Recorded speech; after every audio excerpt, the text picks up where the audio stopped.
स्वागत है आपका हमारे चैनल आज की इस वीडियो में जिसमें हम एक इम्पोर्टेंट टॉपिक के बारे में बात करने वाले हैं ragging in government medical college. जैसे कि आपने देखा होगा इस टाइम बहुत ज़्यादा वीडियो चल रही हैं कट ऑफ वगैरह के बारे में, लेकिन हमें एक न्यू टॉपिक के बारे में बात करने वाले हैं ragging in government medical college.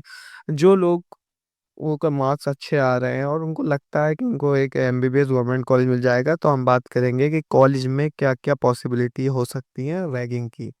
Medical college से बिल्कुल भी रैगिंग का सिस्टम अभी बिल्कुल ख़त्म नहीं हुआ है। नो डाउट कुछ कॉलेजेस जो बहुत अच्छे हैं वहाँ बिल्कुल रैगिंग नहीं है, लेकिन कुछ कॉलेजेस में बहुत ज़्यादा रैगिंग है जो मतलब बहुत लो कैटेगरी में कॉलेज आते हैं उसमें बहुत ज़्यादा रैगिंग है। और मतलब कुछ ऐसे कॉलेज हैं जो बहुत अच्छे भी हैं उसमें भी काफ़ी हद तक रैगिंग होती है। फर्स्ट ईयर में तो सबसे ज़्यादा रैगिंग होती है। फर्स्ट ईयर के बाद नो डाउट कि रैगिंग बिल्कुल कम हो जाती है, लेकिन फर्स्ट ईयर में बहुत ज़्यादा रैगिंग होती है। अब देखते हैं टाइम्स ऑफ इंडिया का ये थोड़ा डेटा है जिसमें 3156 कंप्लेंट रजिस्टर हुई थी एंटी रैगिंग हेल्पलाइन नंबर पर, जो कि 1946 कॉलेजेस से थी।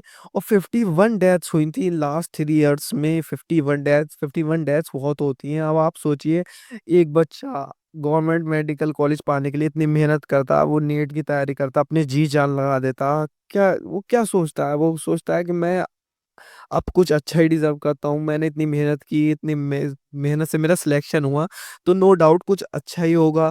अब बहुत आगे की ज़िंदगी बहुत अच्छी है और उसको फर्स्ट ईयर में मतलब बिल्कुल शुरुआत में ही उसको तोड़ दिया जाता है, उसके साथ रैगिंग की जाती है। वो प्रिपेयर ही नहीं है उस चीज़ के लिए, तो आप समझ सकते हैं वो उसके ऊपर क्या बीतती होगी।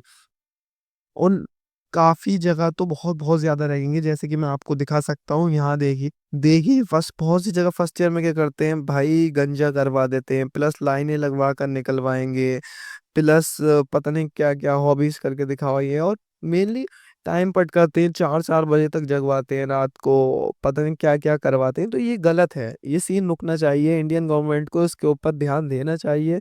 रैगिंग बिल्कुल खत्म होनी चाहिए। नो डाउट कुछ कॉलेजेस ऐसे हैं जहाँ बिल्कुल रैगिंग नहीं है, वहाँ एंटी रैगिंग सर्टिफिकेट भी देता है, लेकिन बहुत से कॉलेज ऐसे हैं वहाँ रैगिंग है। अभी रैगिंग मतलब बहुत ज़्यादा रैगिंग है और इससे बहुत ज़्यादा परेशान रहता है बच्चा।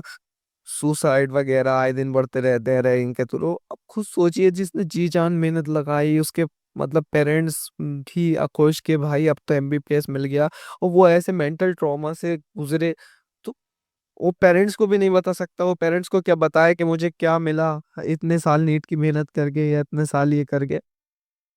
तो नो डाउट ये रैगिंग का केस खत्म होना चाहिए। ये रैगिंग का मैंने देखा कि आपको कोई नहीं बताएगा, लेकिन बहुत ज़्यादा रैगिंग होती है। जैसे ही आप एंट्री लेंगे मेडिकल कॉलेज में तो आपकी रैगिंग शुरू हो जाएगी। लेकिन थोड़ा आपको भी ध्यान रखना है। आपको छोटी-मोटी रैगिंग होती है तो देखो इतना तो चलता है, आपको घबराना बिल्कुल नहीं है।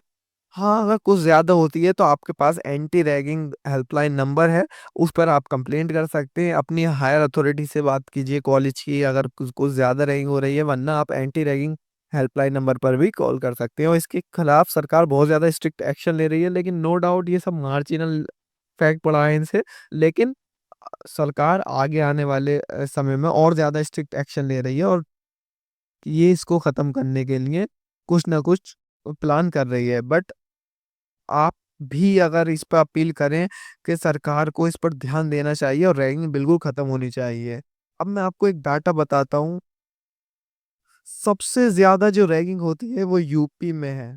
सबसे ज़्यादा रैगिंग यूपी में, उसके बाद है बिहार में, फिर है राजस्थान।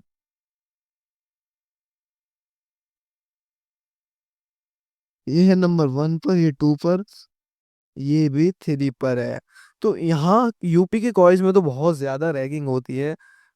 जिससे बच्चे को बहुत ज़्यादा इम्पैक्ट पड़ता है। फर्स्ट ईयर में एक तो नया-नया वो नीट से एमबीबीएस में आया, उसको पढ़ाई का लोड, मतलब सिलेबस इतना ज़्यादा, उसको समझ नहीं आता कैसे पढ़ें, ऊपर से ये थोड़ा रैगिंग और उसका दिमाग खराब कर देती है। बच्चे मेंटल ट्रॉमा में चले जाते हैं, प्लस बहुत ज़्यादा बच्चे मेंटली डिस्टर्ब रहते हैं। तो ये चीज़ बिल्कुल ख़त्म होनी चाहिए अपने मेडिकल कॉलेज। और नो डाउट आगे आने वाले समय में सरकार इस पर काम कर रही है, लेकिन आप लोग भी आवाज़ उठाइए, जो मतलब सीनियर्स हैं उनको भी आवाज़ उठानी चाहिए कि रैगिंग ना हो। और जूनियर्स को भी आवाज़ उठानी चाहिए। रैगिंग किसी के साथ ही ना होनी चाहिए, क्योंकि जो सीनियर्स भी हैं, उनके साथ भी कभी ना कभी रैगिंग हुई होगी। तो उनको खुद अपने आप से ही सीखना चाहिए कि उनको कैसा उन पे बीती होगी जब उनके साथ रैगिंग हुई होगी। तो रैगिंग बिल्कुल भी बंद होनी चाहिए। बाकी ये वीडियो तो यहीं तक, मिलते हैं एक और नए वीडियो में एक और नए टॉपिक के साथ। तब तक के लिए थैंक यू। अगर वीडियो पसंद आया तो वीडियो को लाइक करें और चैनल को सब्सक्राइब करें।